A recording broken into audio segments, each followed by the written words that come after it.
Masters. Hello, everyone. I am Lavanya Vishwanath. On behalf of PSSM Australia, I welcome all the participants of Zoom and viewers on YouTube to this online program that is Buddha and Maitreya Buddha. It is a great pleasure to have you all with us during the special occasion of Buddha Purnima. Before we move forward, I wanted to extend my gratitude to our beloved Brahmarshi Pitamaha Patriji and Swarnamala Patriji. So today we are on 5th day of 11-day meditation journey. It's truly an honor to reflect on the teachings of the two incredible grandmasters. One is Buddha, who is a spiritual scientist who introduced Ana-Pana-Sati Meditation to the mankind, and our beloved Brahmarshi Subhash Patriji, who we call as a Maitreya Buddha, who took meditation practice to millions of people in our era. It's a pleasure to have wonderful speakers who have volunteered to be a part of this program and are willing to share their wisdom about these two grandmasters. Today, we are honored to have Senior Master Hitesh Vashist as our great guest speaker, offering his wisdom on the 5 timeless life lessons by Gautam Buddha. Welcome, sir. So let me give you all a quick introduction about Hitesh Master before handing over the platform to sir. So Hitesh sir have been teaching meditation to masses for a decade and a half. He is also trained in many complementary healing modalities like past life regression, inner child work, life between life regression, family constellation, ancestral healing, rebirthing, breathwork, and so on. With more than 500 plus workshops, he worked with masses finding balance in their lives. Hitesh Master is also an author of the bestseller book named Sundaram Speaks, Conversations to Awaken Your Soul's Wisdom. He is also an award-winning coach, par excellence, a workshop leader, and a healer with a decade and a half experience in the field of human behavior. He is an internationally registered consciousness coach with Certified Coaches Alliance, Canada, and International Coach Federation. With more than 6,000 plus one-on-one healing and coaching sessions, he has transformed people in healing childhood and past life traumas, ancestral patterns, deep subconscious beliefs, and lead a life of meaning and purpose. So having done master's degree in human resource management, he has also worked in apparel fashions, real estate, education, automotive, and telecom sectors. He has coached CEOs, bureaucrats, doctors, teachers, housewives, children, helping them realize that they are whole and capable of achieving anything and everything. With this, I would like to welcome you once again, sir. Over to you.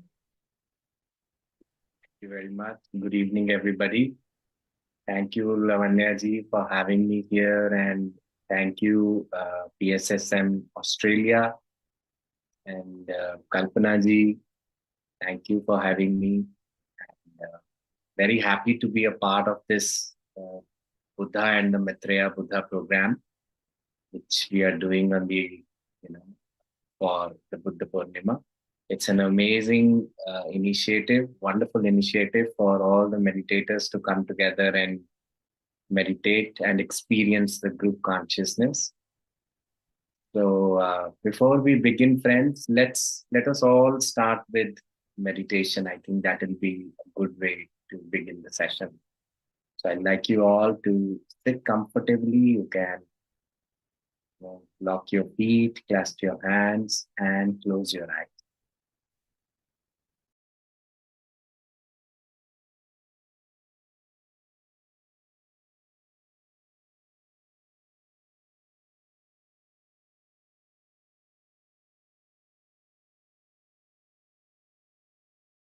Let us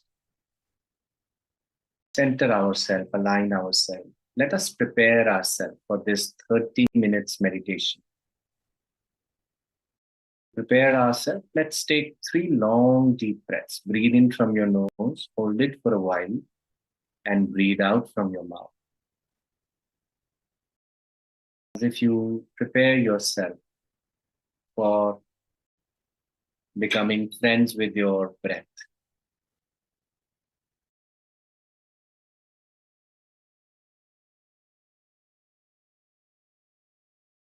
Once you take these 3 long, deep breaths, just come back to your normal, natural breath.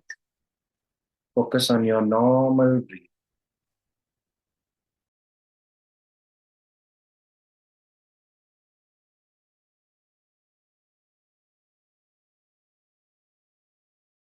Focusing on the way the breath comes in and the way the breath goes out. Maybe we can play some soft music in the background. One of the team members can play the soft music. Very slow one. Make it slow. Let's pay attention to our normal, natural breath.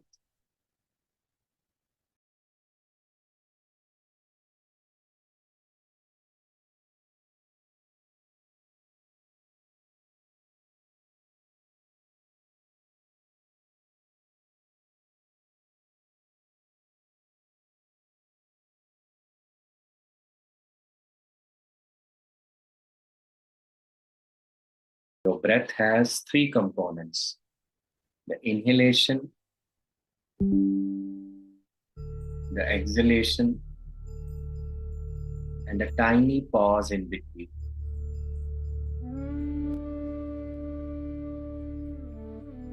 Just pay attention to these 3 components of your breath. And to attend your breath, you can sit at the tip of your nose or at the rise and fall of your chest.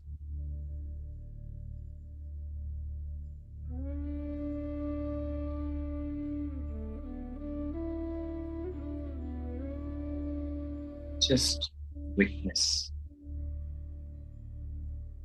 Witness your normal, natural breath.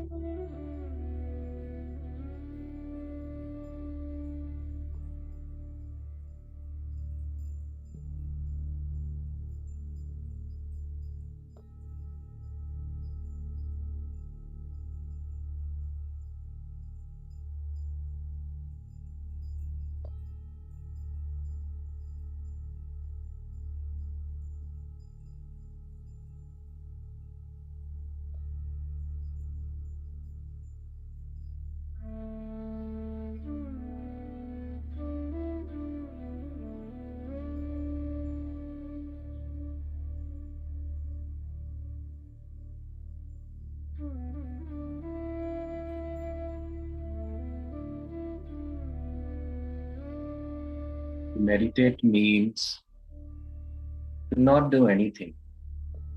Drop all the activity. Rather, to not associate with any action.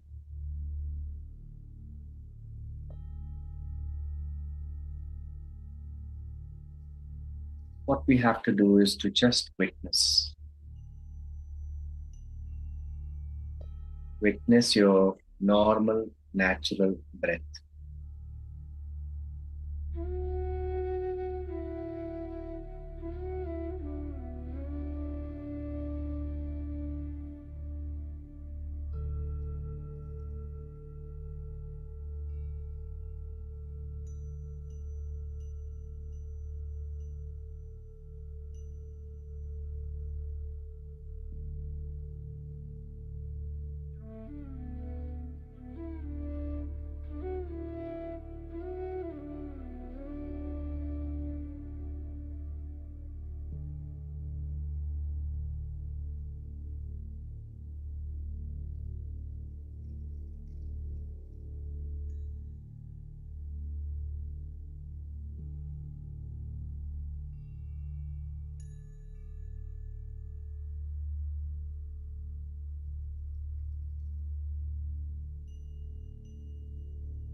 the thoughts are coming, let them come, let them go. Don't interact with your thoughts.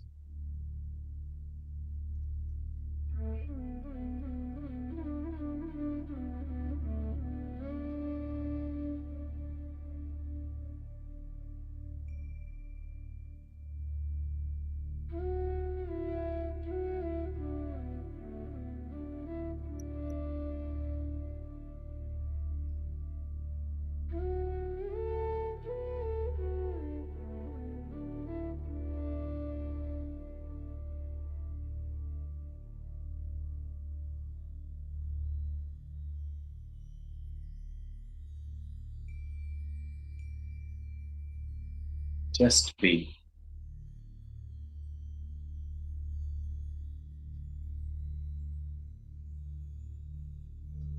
Be with your normal, natural.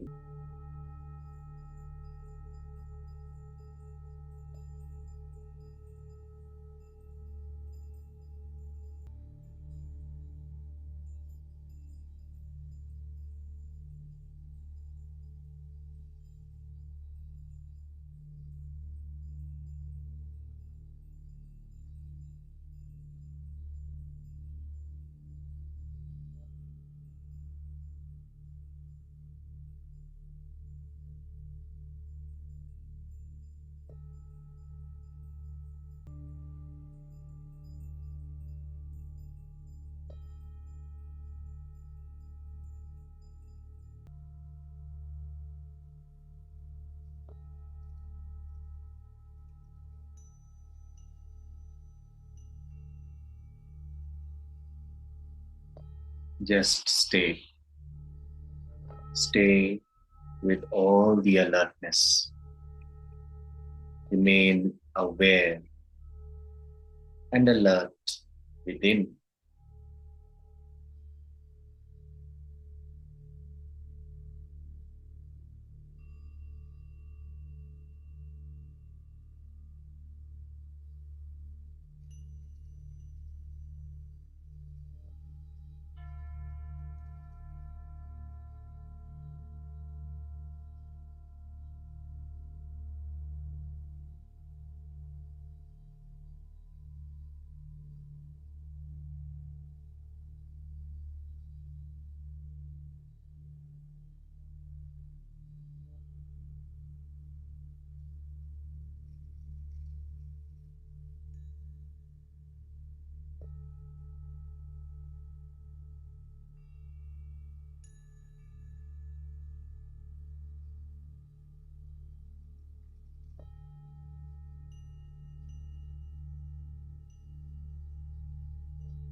Pay attention to one's breath means to learn to sit with oneself. And to learn to sit with oneself means to grow witness towards our thoughts, feelings, everything that emerges inside, surfaces inside. It means to be friends with oneself.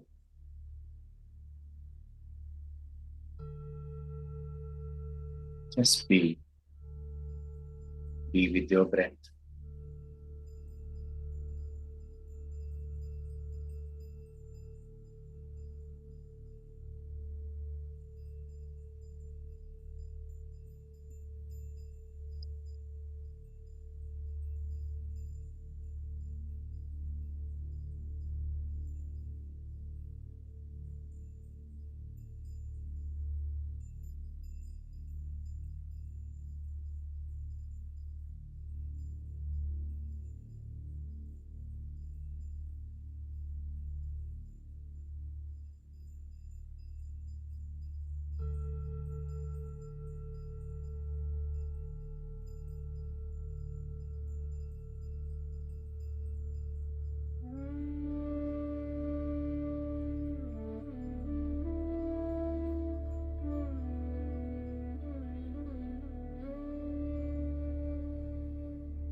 Allow yourself to expand in this stillness.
Let yourself expand in this stillness, while your breath is subtler than ever before.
Seconds.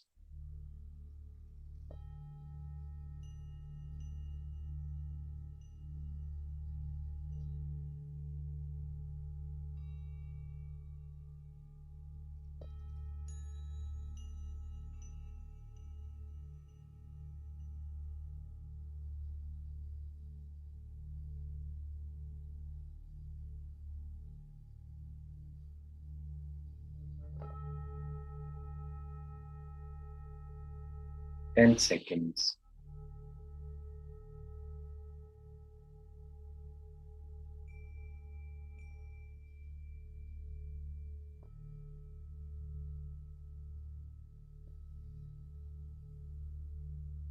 5, 4, 3, 2, 1, 0. Gently keeping the center of your palms, open your palms and keep their center on your eyes for 5 seconds. And then gently removing your palms and open your eyes with a smile.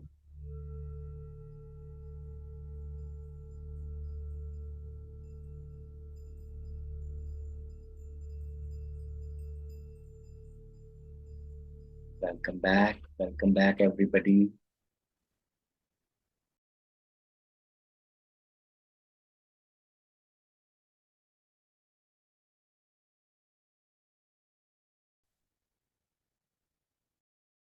Okay, dear friends. So today, I'll be speaking to you about 5 timeless lessons that we can take from the teachings of Gautam Buddha. Because if we open up Buddhist text, we might find a lot of teachings of Gautam Buddha. Like we make a home, and for the home, we need a foundation. If the foundation is perfect, the building, the structure that comes on the top, it will, be absolutely perfect. In the same way, if we want to, awaken ourselves to our real self, like who am I? Then we need to have certain founding principles in place. And Buddha offered those founding principles in place for us to have, a beautiful understanding of our own self, for us to know our own self.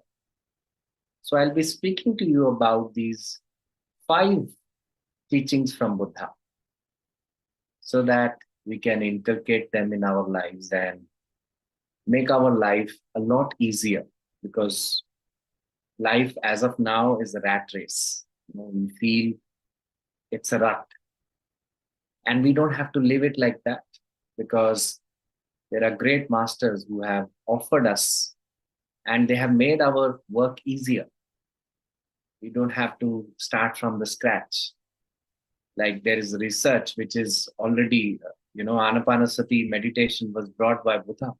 And then later on, the research was done by many great masters, even, Brahmarshi Pitamaha. He brought the breath meditation with pyramids and how it can enhance our own well-being. So we don't have to waste our time doing it from scratch. So let's talk about these 5 teachings that we get from Buddha, from his own life lessons, from his own practice. What does he teach us? What does he teach us? So the very first lesson that I would like you to pay attention to is called impermanence. Because Buddha in his teachings mentioned that the life goes through a circle. Like there is the light, there is day, there is night, there is light, there is dark, there are good things, there are bad things. And when we talk about impermanence, we often think that these good things and bad things are not going to stay forever. Well, this is absolutely correct, because nothing stays forever, be it good, be it bad. And it is going to change with each passing moment. Like the change is the only constant. But Buddha not just spoke about the things that we experience in the outside world with our senses, like what we see, what we feel, what we hear, smell, taste, with our senses is subject to change. Yes, it is subject to change. But that is just level 1 of the impermanence. When Buddha spoke about impermanence, he also spoke about our thoughts, our feelings, and our perceptions. Which means our thoughts, our feelings, our perceptions are also undergoing change. They are not permanent. They are in that impermanent state. Like today I have some perception about something. It does not mean that it is going to stay forever like that. And you have already experienced it. For example, you held a certain perception about somebody in your life, and they were bitter to you during those moments, and you held a bitter perception towards them.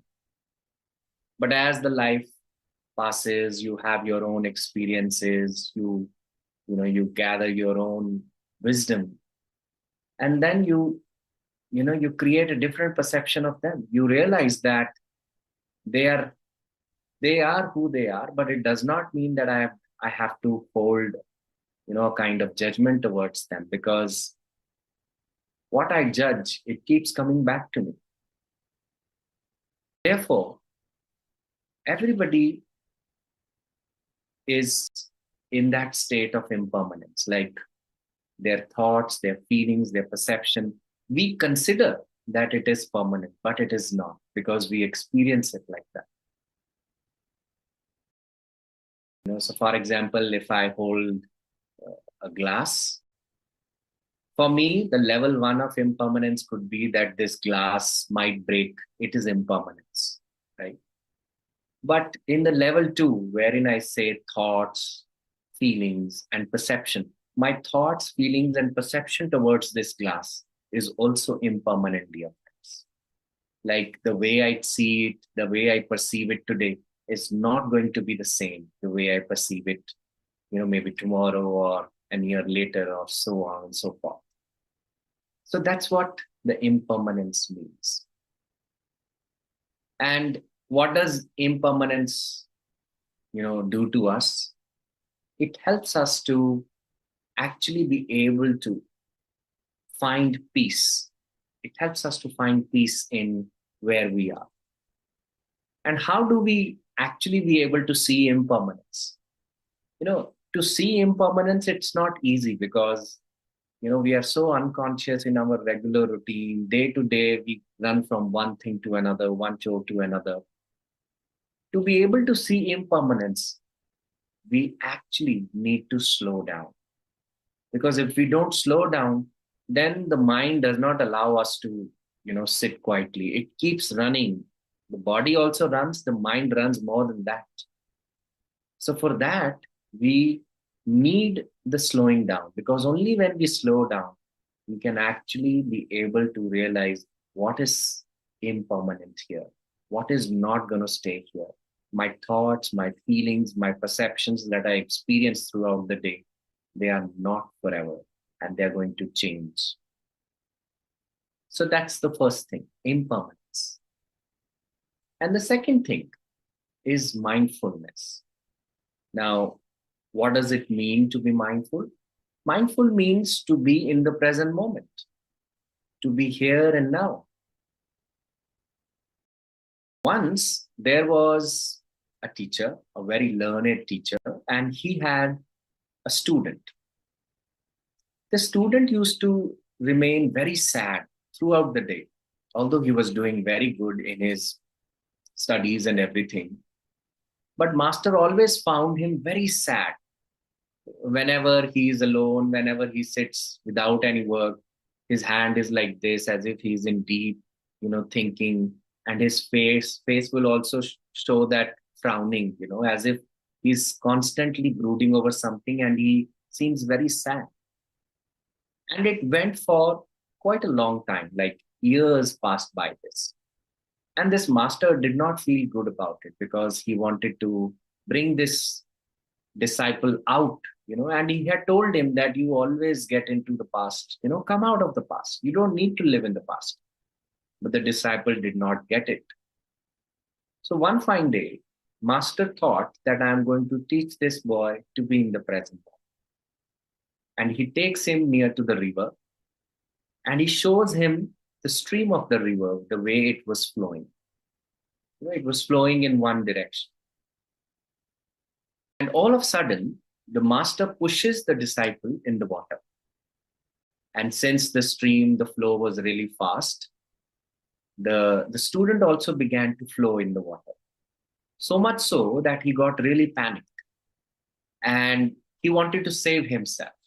And he moved and flapped his hands and feet so that he could come out of it. Eventually, master helped him. He gave him a hand, and he brought him out of the water.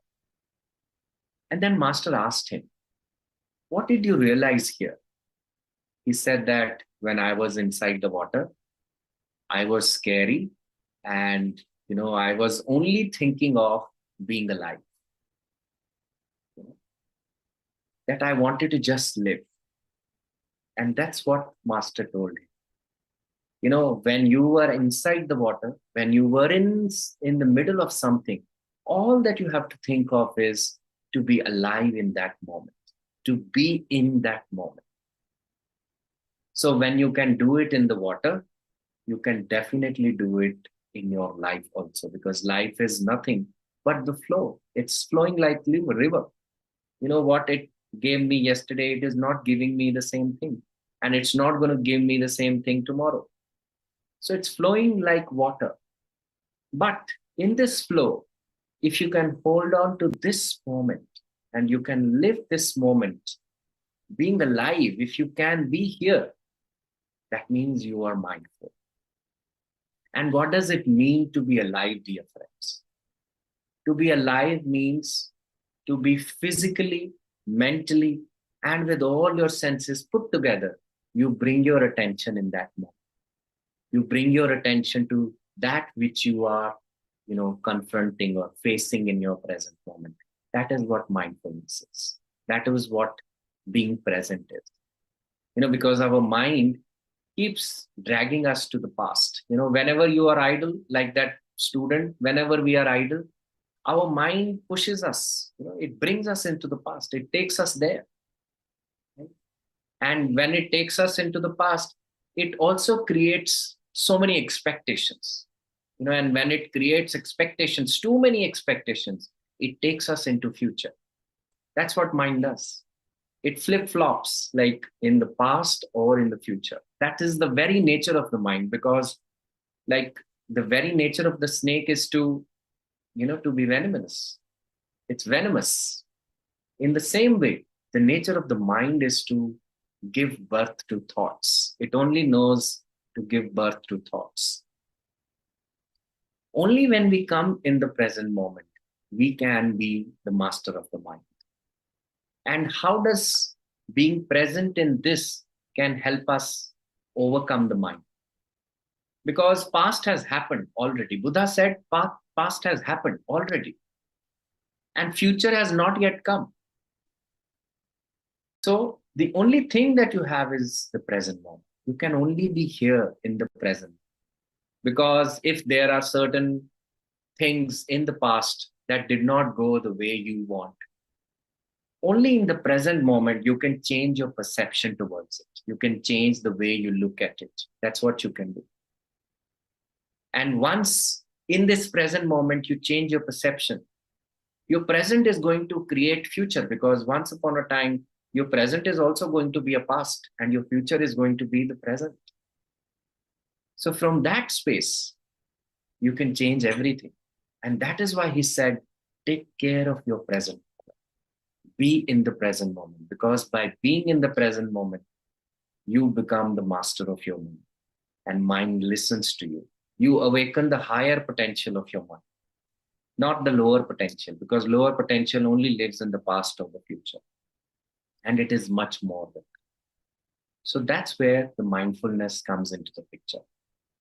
And the third thing he spoke about is compassion. Once there was a saint, like a sagely man. He was standing near to some water body and he saw a scorpion, like, struggling to swim.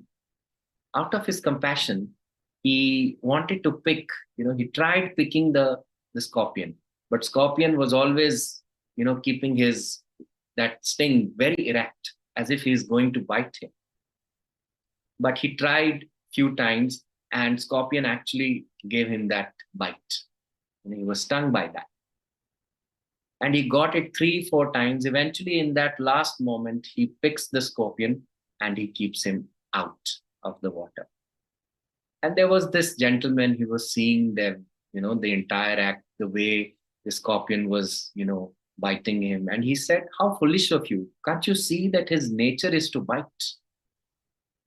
He said that, yes, I know that it's his nature to bite.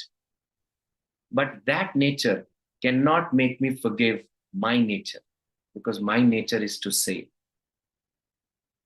That is compassion, dear friends.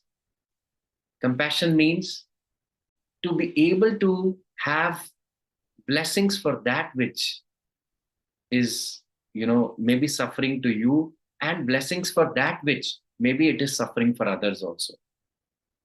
That is compassion. We having heart for that which is not in resonance with you. That is compassion. Sometimes we confuse compassion with like empathy, because we feel when somebody is in pain, I must feel their pain. That is not compassion, dear friends. That is empathy. When somebody is in pain, if we go and sit with them and we also cry along with them, it is being being in the space of empathy. That means you are experiencing what they are experiencing. But compassion is one level up of them. It means having yourself in that centered space, being a pure listener, pure watcher to what is happening. That is compassion. Because only by being in your alignment, you can help the person. You cannot help the person by being pulled into their pain. You can only help the person when you pull them in your peace. That is how it can be helped. So Buddha spoke about compassion, and compassion not only for others, not only for our neighbors, but also for the other living beings, the beings who are coming from our other mother, like animals and birds and plants, having compassion for them. And also, he spoke about self-compassion. He said, all other compassion is not going to work if you don't have self-compassion. And what does it actually mean? To have self-compassion means to see your thoughts, feelings, your emotions from a space of witness. That is compassion. To not push them away from your system, because like the way we do it in meditation, most of the times people feel that they have to push the thoughts away. No, this is not an act of compassion. It's an act of violence towards yourself. An act of compassion demands that you witness each and every thought of yours. You just have to witness, like that tree, that which watches all the vehicles passing by on the road. It does not move with those vehicles. It just stays. In the same way, we just have to stay where we are to all that which is happening inside of us, all the feelings, all the sensations. We just have to witness that. And from that witness, the compassion, the bigger compassion arises, because only when we are compassionate to ourselves, we can have that compassion for others, not without that. Otherwise, it's going to be very momentary. It's not going to be, the way we will not mature ourselves. It will not ripen inside of us. So that's the third learning, which is compassion.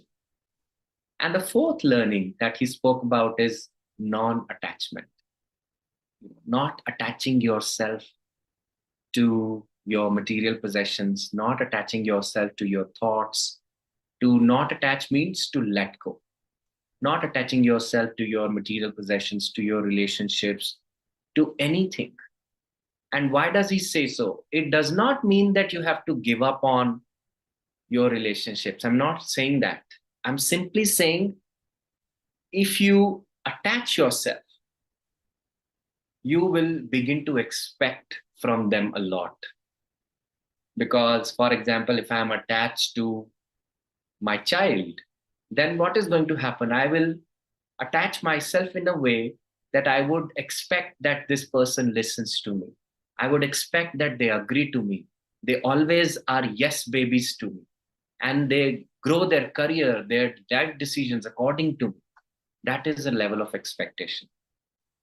And what is the guarantee? The person is not going to be saying no to me. He's definitely, or she's definitely going to say no to me.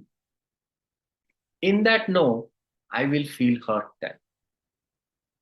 And when I'm stuck in that hurt, I will give one more hurt to them. And then they'll give one more hurt to me. So I will be in the loop of that karma.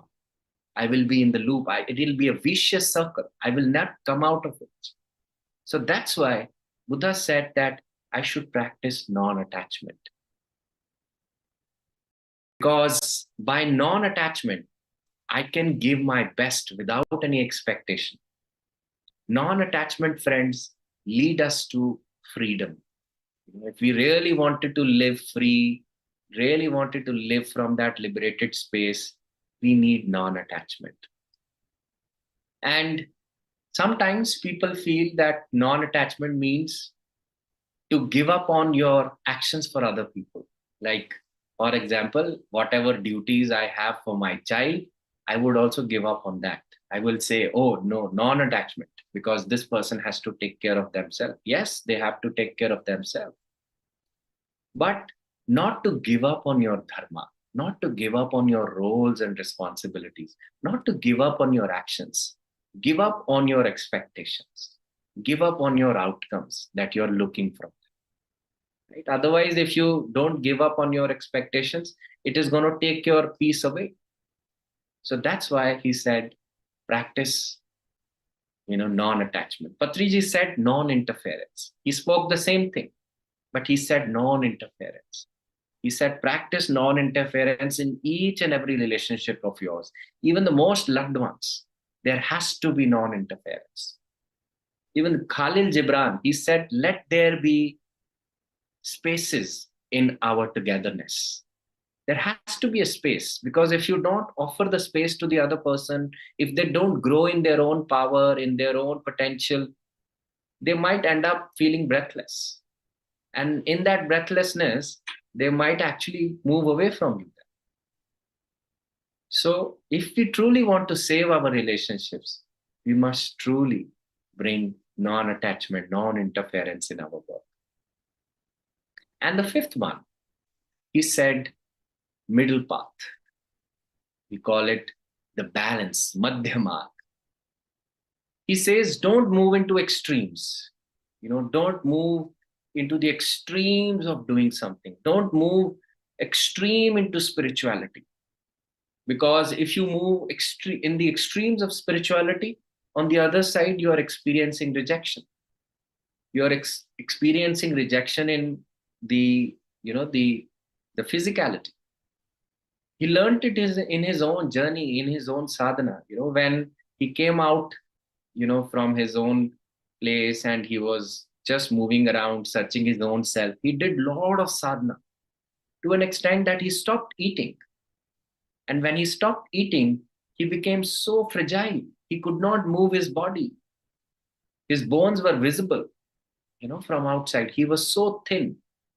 So much so that he wanted to meditate, but he could not even meditate because that hunger, that pain, he could not survive with that. And then somebody gave him rice. He ate the rice. And in that eating, he realized that I don't need to give so much of pain to myself. I don't have to move away from this so much that whatever I want to go closer to, that also moves away from me. So, for example, if you want to move so closer to your spiritual world, you move so away from physicality that moving away will also take you away from your spirituality. It's going to take you away. I am meditating, the full day I'm meditating. My kids will say, my family will say, what are you doing? Ultimately, I'm trying to meditate for peace, but I will end up losing peace because my outside responsibilities are not being completed. So Buddha says, don't move into the extremes of pain and pleasure. Don't move. Come in the middle path. He says, Sansar and Nirvana, they're not different. They're same, he says. He says Sansar equates Nirvana. It's the similar. Like the mud and the lotus, they go hand in hand. If there is no mud, there is no lotus. In the same way, if there is no physicality, if there is no sansar, there is no nirvana. There can be no understanding of it. So he says the best place to live is to live in the present moment, live in the balance, live in the middle path, live with non-interference. So that's how his teachings can be brought to our world. So friends, 5 teachings I shared with you from his learnings today. The very first one, which we call as impermanence, mindfulness. Third, non-attachment. Fourth, compassion. Fifth one we call is middle path. I think I'll stop here.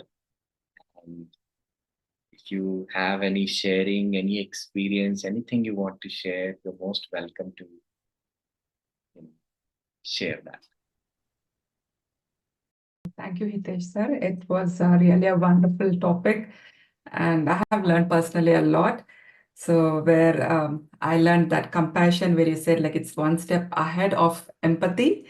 I was thinking empathy as a compassion, but it's not that. So I realized that, and for being in compassion, we have to be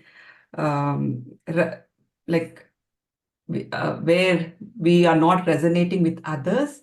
We should have that open feeling. So that is what the main thing for compassion. And I also learned about this for being for the impermanence. We should always slow down. So from this running race, so that I've learned that particular point, which is takeaway for me. And regarding mindfulness, Also, sorry to interrupt. yes, sir. I'll share one incident from Buddha's life about compassion, because since we are talking about compassion, so Buddha had uh, his cousin whose name was Devdutt. So Devdutt was, he was kind of, very notorious. He would do a lot of conspiracies against Buddha. He would really annoy him a lot.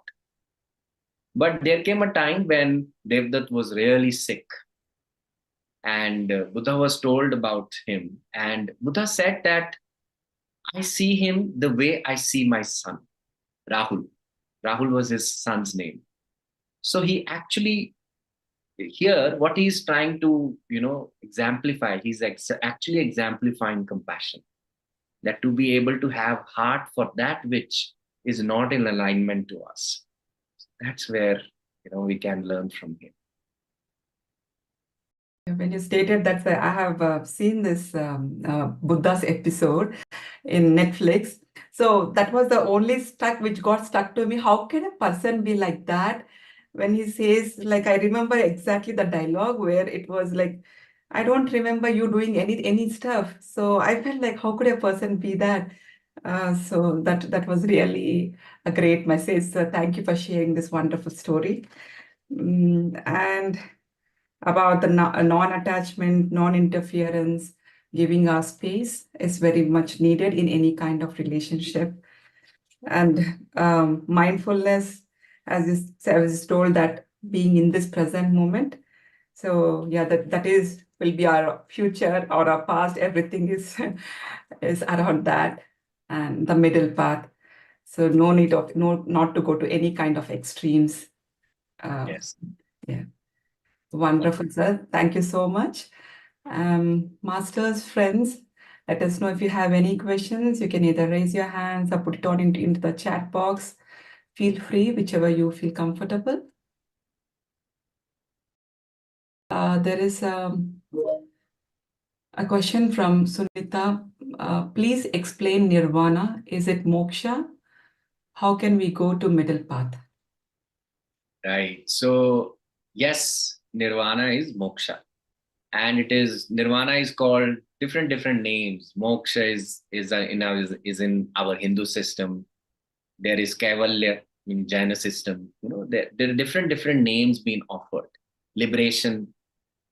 These are same, and they work the same way. And how can we go to the middle path? Yes. So to go to the middle path means to inculcate that which I'm experiencing is not going to stay forever. Only this much, if we can bring. Like, for example, there is a certain situation in my life and I feel that it is keeping me completely enmeshed in, it is keeping me enmeshed for a very long time, I must know that this is going to pass.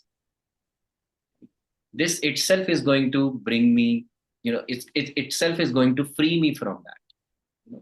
And in the same way, another thing which we can do is that when we do certain activities, when we do all the activities, we should do it from the space of non-attachment. Like, I am not the doer, because most of the times when we feel that I am a doer, what happens is we create our own karmic energy.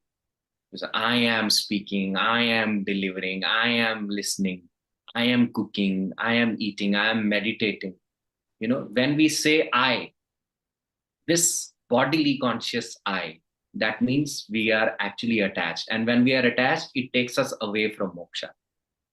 To be in the space of moksha means to not have attachment to this small I, rather to be only attached to that bigger I. And that bigger I says that there is the divine consciousness inside of me, the inspiration of which that comes through me, comes through my body.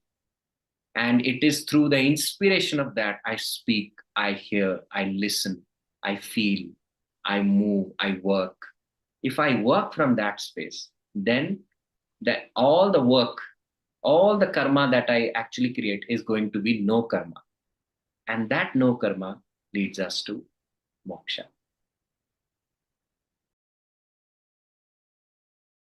Thank you, sir, for the explanation.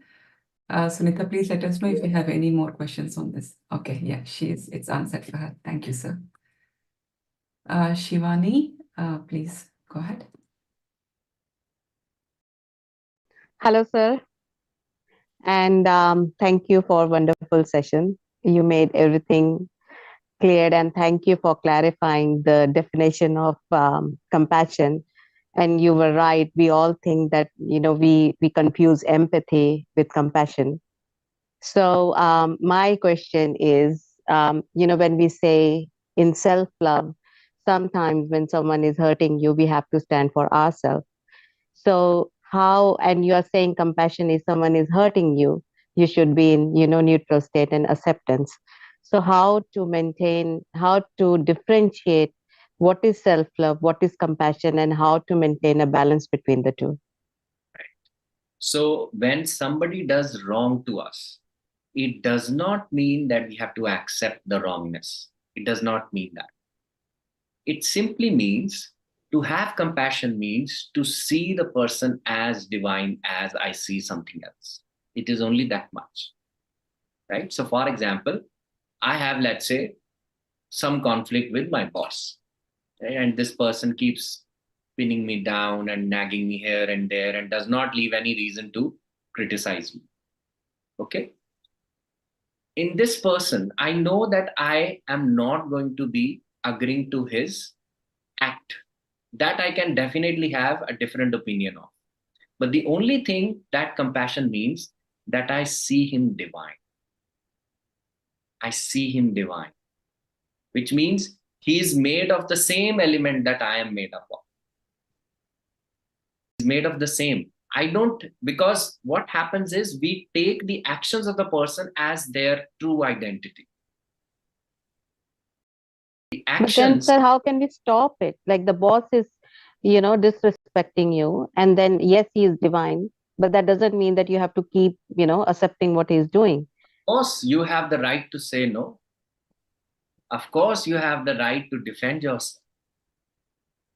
When But I'm then saying, won't you lose the element of compassion there when you're, that is your job. That is your job. That is why we practice, practice, practice, and practice. Okay, because with practice we are going to learn, right? And it is gonna come as it comes very naturally. You will be able to identify that this person is divine, but I don't buy his act. And for that act, I definitely say no. And I say that I don't buy this. At the same time, I don't hold any grudges towards you. That's compassion. It will Okay, come this makes clear. Yes. with practice. Don't Yes. hold grudges is compassion. Stand for yourself is self-love. Yes. Don't judge them. Don't judge them, because mostly what happens is when somebody lies to us, we say he is a liar. Liar is a judgment which is being passed. Mhm. Let's not judge them, because they are who they are. Doing And their part. Yep. what is lying from my side, maybe from their side, it is exactly the truth. Yep. So from their side, they're right. It's Yep. the perception also changes. So you just have to keep Okay. moving. Thank you so much, sir. It makes sense. Thanks. Thank you, Shivani. On this, there is one more question, so let me ask that. Is self-sympathy and self-love the same? So sympathy means poor me. That's sympathy. Victim me. The victim consciousness is sympathy. To be sympathizing yourself means to be dimming your own magnificence, to be dimming your divinity. That is sympathy. There is a old age which is said, God helps those who helps themselves. Sympathizing people, those who are in their own sympathy zone, they're actually pity on their own self. And if they cannot stand up for themselves, they cannot help themselves, nothing can from outside help them. So which is why sympathy is a victim zone, that I am a poor me, everybody is pouncing on me, making me do this and that, and life is so struggling and it is making me suffer. They are attached to the suffering element. Buddha says only pain is, if pain stays, rest, suffering does not, is suffering is not needed. It's not there. Pain, when we hold on to the pain, it becomes the suffering. When you keep scratching your own wound, it becomes suffering. So we don't need that. Right? A person who is in sympathy zone, poor me zone, they are actually in that suffering zone. And self-love means to be able to hold the light and the dark with equal love. Light and dark means there are some things inside of me which are bright. There are some things inside of me which are in dark dungeons. I disown those dark things. Self-love means I bring all of them under the light.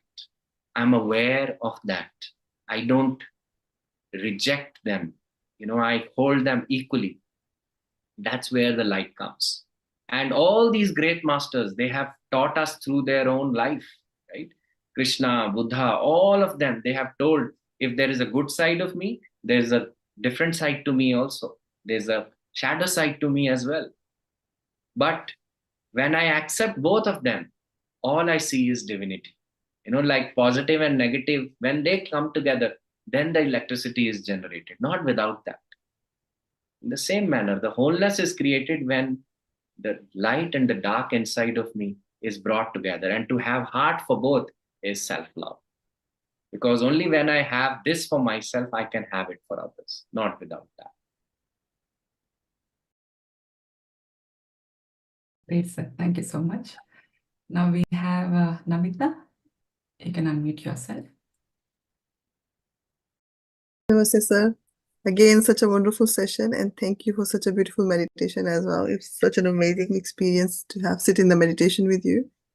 My question is not today's topic related, but maybe related. But my question is how to come out of judgment, because I find myself judging too much. Then I feel, if I introspect myself, I feel like because I judge myself as well, oh Lord, all the time. So they are all interrelated. I try to do a self-talk a lot. Like whenever the thought comes, I try to contradict with I'm beautiful, or I am good as I am, or others are the way they are, they're perfect the way they are. But any tips or any way of direction, if you can show me, how can we overcome the judgment part? So yes, Namita ji, you're right that when we judge others, it's actually a reflection of my own judgment towards self. It is like that, because life shows us through mirrors. It teaches only through mirrors. There are no other ways for life to teach us. The best way, what I feel is like, I'll give you a small practice. For example, there are 12 hours in a day. I'm leaving the other 12 because I feel, let's say it goes in sleep and all of the stuff. These 12 hours, put an alarm after every hour, right? Maybe 2 minutes alarm, 2 minutes, that gap. In that 2 minutes, if you can witness your thoughts, if you can see how are you feeling, what are you feeling, if you can see, what is happening inside of me, if you notice all that and see if there is an element of judgment, which is what you're holding towards self, just change it there and then.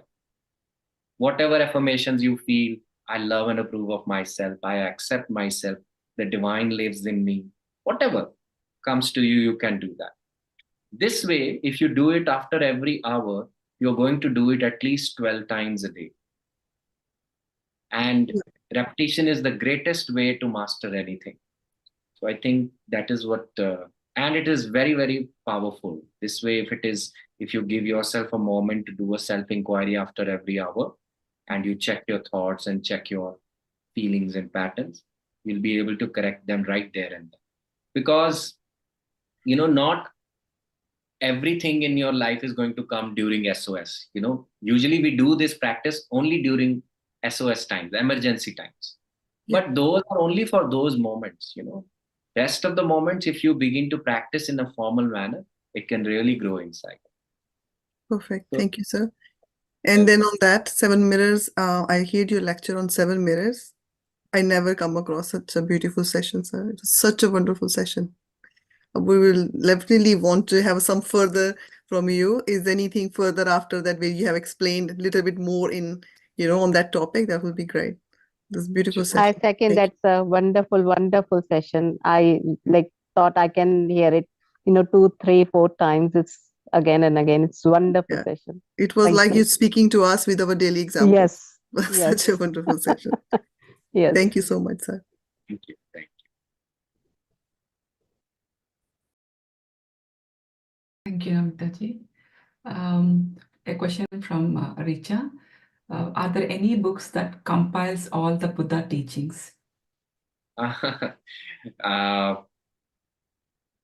don't think all the Buddha's teachings can be compiled in one, but one of my favorite books, I can tell you about that, which is Siddhartha by Hermann Hesse. So the rest, I think there are some amazing texts that are available as far as Buddhist teachings are concerned. You have to scroll it, go with your intuition. But Hermann Hesse's Siddhartha is an amazing book.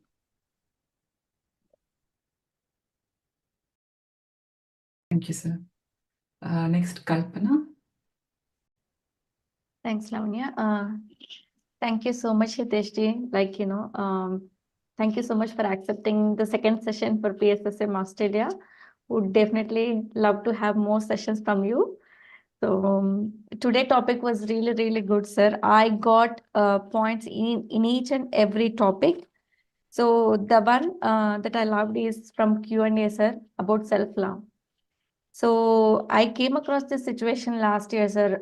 From childhood, I was thinking myself as an anger person, so that I kept building inside. So every time I was showing more anger than love. So then I realized I accepted that anger within me. So, okay, this is my quality. So I'm going to live with it, right? So from that moment, my anger reduced a lot, sir. Once I accepted my anger, I became very normal person, peaceful, and everything went really good, sir. So I just want to share that experience. Wonderful. Yeah, and I learned more from Q&A, sir, today. Thank you so much for all the masters who put their questions. Thank you. Thank you, sir. Thank you, Kalpana. Masters, if you have any questions, let us know. So let me use this time. I have a question from my end as well. Kanchan, you have? Okay, go ahead, Kanchan. No, Lavanya, you please go on. I will be coming after you. That's okay. So when we are witnessing our thoughts, so what will be the next steps, sir? So yes, we are aware of what we are doing, and if you know that what are the emotions which is happening within you, so how long do we need to observe? Like, what is the thing? Like, you need to find the peace within you, or like, what is a state? Like, because when some kind of incident or something happens, you'll see a variation in your breath and the thoughts which are running through and the emotions which is running through your body. Somewhere in your chest or in your belly or somewhere, you'll find that. Okay, what is the next step? You're witnessing it. So how long to be witnessed, or like what is the benchmark at least? Like, yeah. So this is going to work like if you witness it, what is going to happen is that thought, you will also realize, okay, let me put it this way. When you witness, it is going to make you realize that whatever thought, whatever feeling, whatever emotion you're experiencing is going to not stay forever. It is not going to stay forever. It is going to go away. And why do I say this, that it is going to go away? Because a feeling came to you, a thought came to you. So that which comes to you, how can that be you? A guest comes to my home. How can guest be the owner? You get me? Same way the thought came to you. That means it comes and it goes. What makes it permanent is that I am engaged with it. I constantly brood over it and I'm interacting and I'm making mountains out of the mole. That's what is making it grow and expand. But when I witness it, what I do is I become aware that the guest has come. I witness that and I have heart for it. That means there are no triggers with it, no love triggers, no fear triggers, just a neutral state, a balanced state. The way it has come, it will move also. And in that moving, in that witnessing, what is going to happen is there is going to be a gap between my thoughts is going to widen. It's going to widen a lot. And it will automatically stabilize me. See, peace is not the very nature of the divine. Peace is the byproduct. It's a byproduct. The very nature of divine is to witness. Witness what is. It just witnesses everything, whether it is comfortable, uncomfortable. It just knows. It exists. Only exists. That which is called, that is why we say witness. You know, for example, if somebody, we say that they die, let's say, somebody dies. Still, there is something in them which is going to exist, even outside of the body and even beyond. Rest, thought, and everything is going to die. But what we feel, thoughts and feelings, they are forever. So witnessing helps us to see what is impermanent and what is not. It really helps us to, know that this is going to pass and I don't have to, engage with it so much and get myself up and down here and there. I don't have to do that. Just by this much, we'll be able to sail through. And this can be practiced in real life also. Like something happened, we can just take a pause. We can be mindful. We can witness our breath. And in that witnessing, we'll see the thought is going to dissolve. The emotional trigger is going to unclutch. It is going to release its energy and it is going to shapeshift. The energy is going to shapeshift. What was anger, the moment I become mindful of it, I become attentive to it, I give all my awareness and witness to it, this anger trigger is going to dissolve. It's going to transform into something else. And every time I keep doing it, my job is done. Got it. So very well explained about the impermanence even in the thoughts. Okay, got it. And as in our breath, when we are observing our breath, like where you will get that space. So even when we are observing our thoughts and emotions, we will get that space. Okay, got it, sir. Thank you. And one more question regarding this extremes in Madhya Margam or being in the middle path. So coming to the spirituality, So what is the extremes, I mean, in terms of our daily day in, day out? So it's like, I mean, I have heard many people, they're saying different things. I mean, I wanted to know what is an extreme. So can we do like throughout the night's meditation? Is it an extreme, or like how is it is it need to be balanced? Because I have these questions a lot of times. So what is an extreme? I wanted to define to myself. So what is an extreme? So yeah. So extreme, there is no rule of thumb for extreme. Every person is going to define their own extreme. Why do I say that? Extreme is only the situation when you avoid something, for what you are doing. For example, I love to meditate and I meditate for 10 hours, 11 hours, 15 hours. Why? Let's say I want to avoid going to job. Let's say I want to avoid cooking food. Let's say I don't want to attend to my husband. That is avoiding something. You are then using spirituality as a, as an avoidance mechanism. You are in denial of something. So that is what the extreme, right? Extreme means to be moving away from your dharma. Whatever dharma you have a dharma of a daughter, you have a dharma of a son, you have a dharma of your husband, wife. Extreme is moving outside of that. Right? We do that also, we do our work also. Even Buddha said, you don't have to go out like me and, gain enlightenment like that. You don't even have to follow me. You follow your own path. You create your own path. He said that. Don't believe me, he said. What I did, it worked for me, but yours can be different. And that's why he brought middle path, because looking at him, people might get inspired to leave our home. He didn't want to present that. So he wanted to bring people to a middle path, madhyama, because if you are too much into that, you're resisting something. And what you resist is going to persist. It's going to keep coming back to you till the time you address it, till the time you make peace with it, till the time you have a confrontation with it. Otherwise, it is going to keep chasing you. So that's why. Got it, sir. Yeah. Moving away from dharma, it's an extremes. Okay, got it. Thank you so much, sir, for the clarity. And next, Kanchan.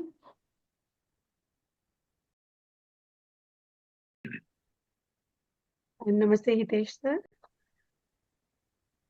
Thank you so much for being here.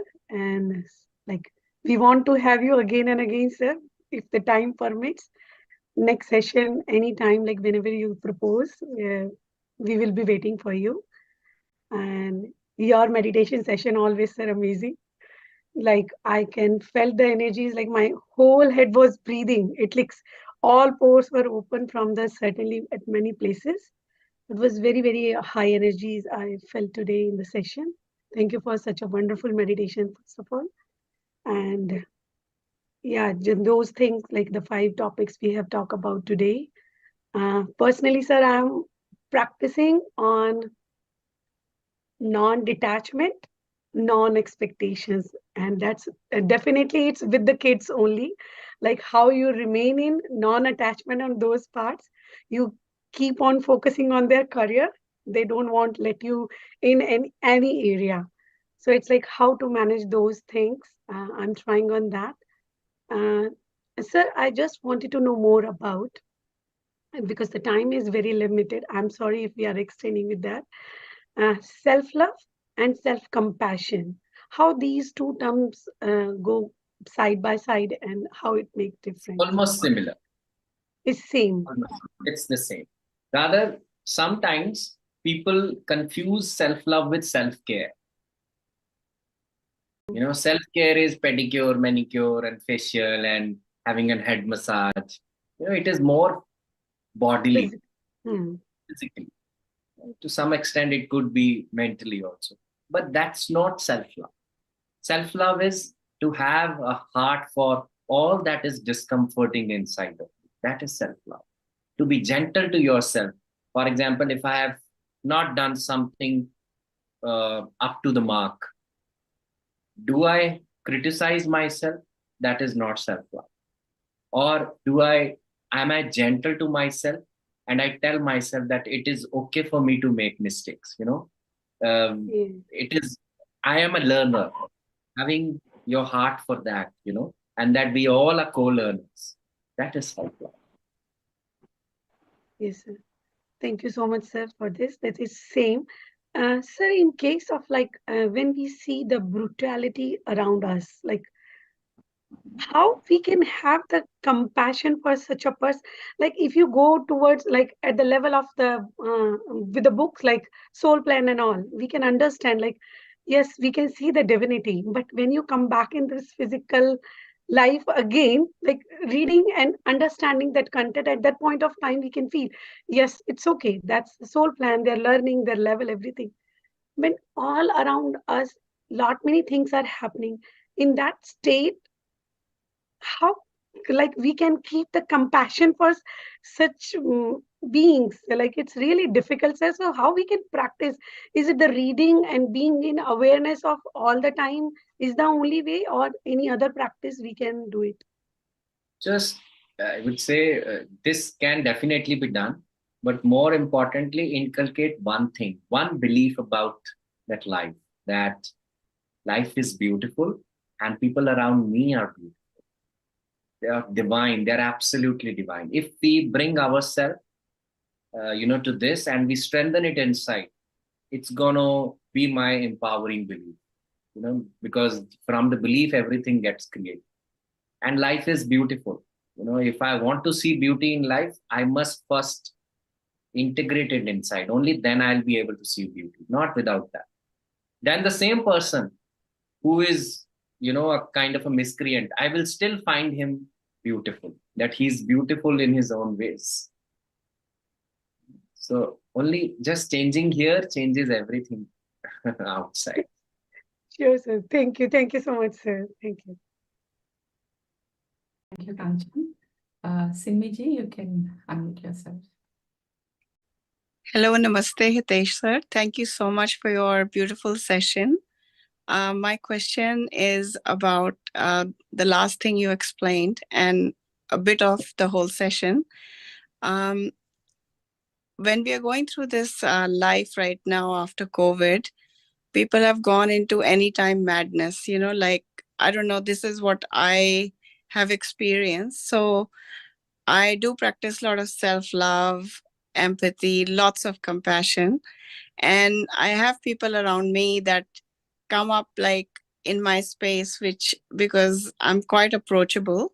So they come up and say, you need to say sorry to me because you said this and it really hurt me. So I quickly, that's me. I just apologize to them truly from my heart and hug them if I can. I ask the permission because some people don't like, because we live in a world here in Western world, you got to take permission.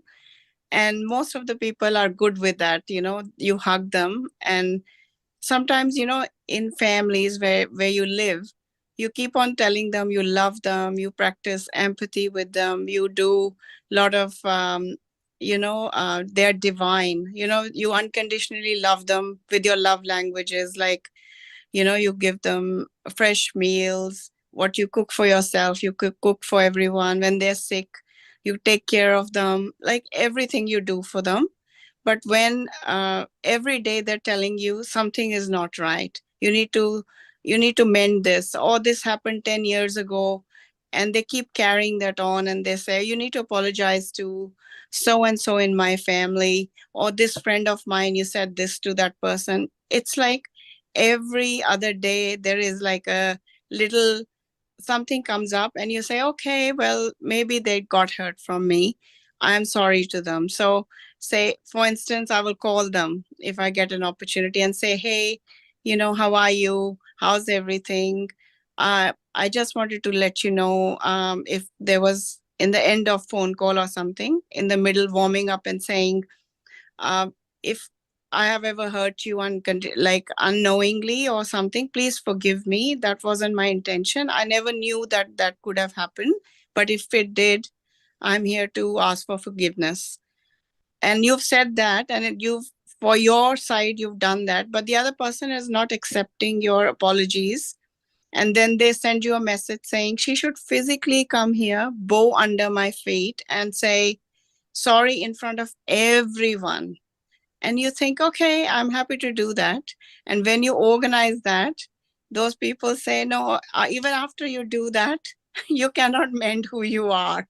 So how do you overcome this kind of situations with people where you keep putting your ego aside, because there's no ego in that, because someone is saying they're hurt, they must be hurt. So I'm sorry about it, but how do you overcome that every week, every year, years and years, you've been apologizing? How do you overcome that?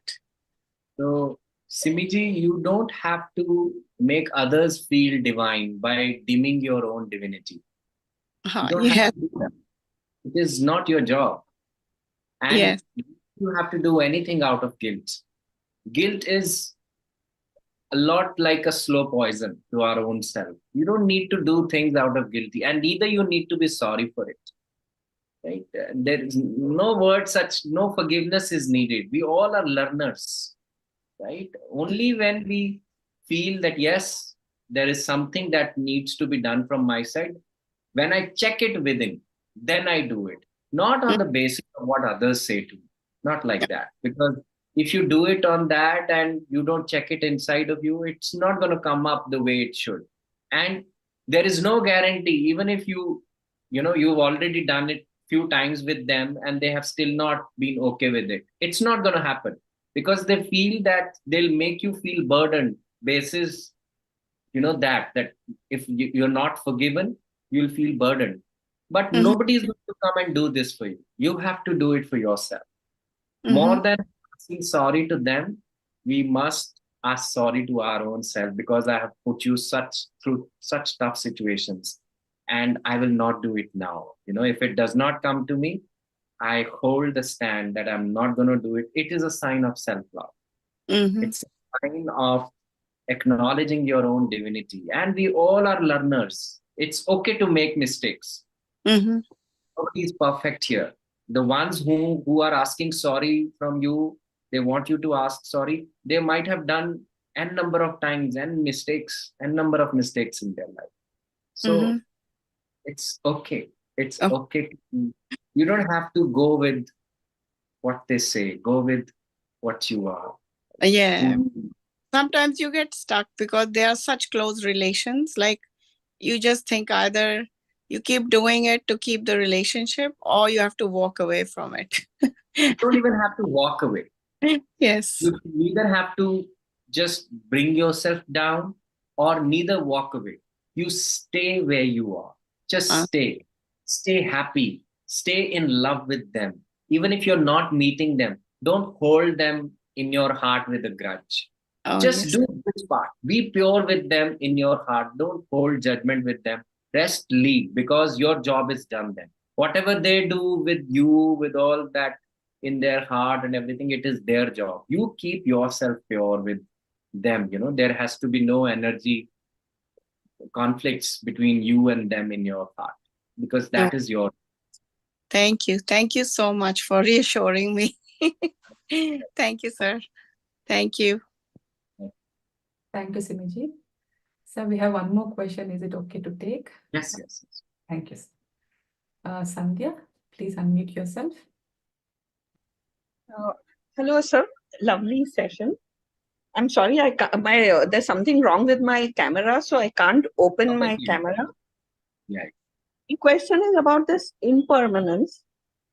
Our soul is permanent, but I'm impermanent. So is this basically the differentiation between my ego self and my God self? Okay, thank you. So, and my ego self is all correlated with my thinking mind. Yes. It is correlated to your thoughts, your feelings, your perceptions. So that is the conscious mind, right? The conscious mind. And because it gives fire to our.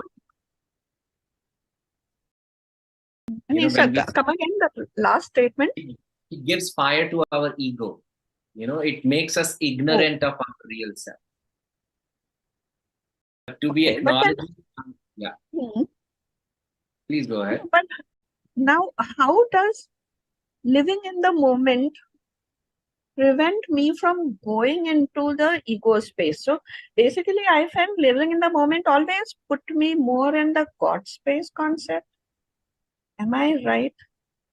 Okay, So yes, this yes, absolutely. Because now, living in the moment, what hmm, happens to me in that moment? I begin to realize what exists. Even this moment makes me realize that this moment is also not permanent. Because this very next very moment, this moment is not going to stay. So if the moments are also changing, hmm, then what is going to change? What is not going to change? You know, that thought that I'm struggling with, that feeling that I'm also struggling with, it's also changing. It is constantly changing. What is not going to change is that cannot be named, actually. You know, in our text, we've written it as soul. Maybe hmm, in our Hindu tradition, we call it as Atman. Atman is something which is beyond any definition, which is imperishable. It does not age, it does not catch any illness, it never took birth, it never gonna die. That is Atman. It stays, it was staying, it is staying, and it will stay forever. That is Atman. That Atman is appearing as you and I. It's appearing as you and I. So whatever is built over that is impermanent. oh, okay. Whatever is Oh, built over that, my manas, buddhi, my mind, my chitta, my ankar, my consciousness, everything which is built over that, everything is impermanent. Some of those things are going to, you know, dissolve, let's say in this life only. For example, our body, the way I was born, I don't look the same. So things are constantly changing. Okay, there are certain beliefs that I carried as a teenager, but I don't have it now. They are also constantly changing. There are hmm, some root thoughts, root feelings that are there with me, let's say in this lifetime, but in next lifetime they will drop, they'll get dropped. You know, so these things are changing. But what does not change is that Atman. That never changes. It stays, it was, it is. And it cannot be directly reached, to be very frank. You know, you cannot directly say this is Atman. You know, there is one process in our Vedic system which we call as neti neti. Neti neti means not this, not this. So you can only reach to Atman by process of elimination. We call it the process of elimination. Like the way I eliminated, oh, I'm not my body because it's not going to stay the same. Oh, I'm not my thoughts. Why? Because thoughts come to me. How can myself come to me? You know, so it is not me. I am not my, you know, I'm not my beliefs because my beliefs are also changing. I'm not my perception because today I hmm, have a perception about Apple. I like it. But tomorrow my liking and my perception of Apple also can change. And same with people and everything. So everything changes. I am not this. I'm cutting everything. You cut everything. I'm not my profession. I'm not my accolades. I'm not my achievements. I'm not my success. I'm not my failure. You cut everything. I'm not my relationships. I'm not my name. I cut everything. And after cutting that, that which is left is Atman. cool. Oh, that, okay. That which is left, although we say it, the main ingredient, it is the main ingredient of myself. Like if we cook chana dal and you take out chana dal out of chana dal, is it going to be chana dal? It's not going to be.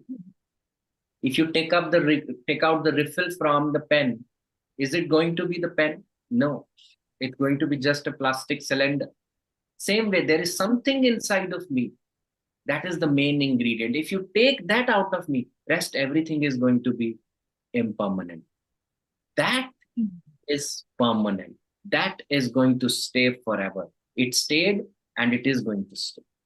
So that is why we call that element as Swayambhu. It just came. Nobody gave it birth. And it's not going to experience death. It was, it is, and it will. That is Atma. But wow. But then at moksha, Atman goes and मतलब परमात्मा में विलीन हो जाता है, or is that the right way to put it? Yeah. And moksha is a state, actually. It does not mean that you come out of the circle of birth and death. That is one definition. Right? That's okay. just one definition. The other definition is if we want moksha after death, we must live like as if I have moksha inside while I'm living. That is called moksha. How can I have moksha after death if I don't know how to live in moksha? How can I have non-attachments after death if I don't have non-attachments, if I don't practice non-attachments during life? So that is why I have to practice. Moksha means I live like non-attachments. And when I live like non-attachment, it is that I am out of the circle of birth and death. Even after that, I have a liberty whether to come, whether not to come.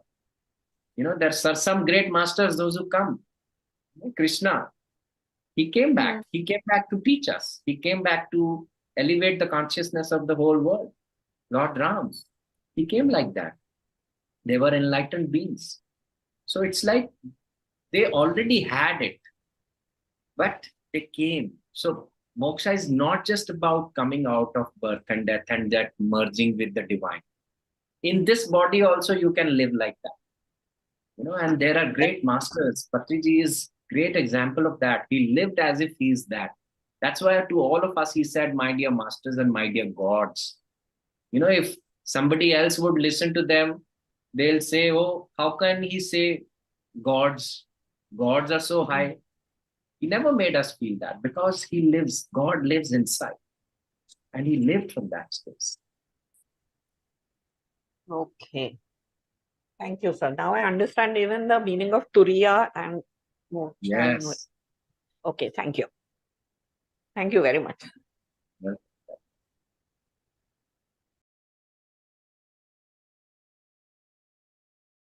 I'm sorry, sir. I just couldn't stop myself saying that we can listen to you hours and hours and hours. We just don't want to. I'm just thinking, oh my God, the session is ending. Thank you so much for wonderful session, sir, from all PSSM Australia team and all who are joining. Thank you very much. Over to you, Lavanya. Sorry, I couldn't resist not saying this. No. Thank Did it very well. you. Thank you, Hitesh sir. Thank you for your valuable time and invaluable wisdom. Thank you so much. And thank you to all our participants who have joined today. I would also like to extend a gratitude to PMC English for collaborating with us, for Satish Master from PSSM Malaysia for providing technical support and flyer support from Jenny, Prithvi, and Sharma Masters. Lastly, a big thank you to the PSSM admin team for their endless support in making this session a success. Thank you, everyone. Thank you once again. Thank you, sir.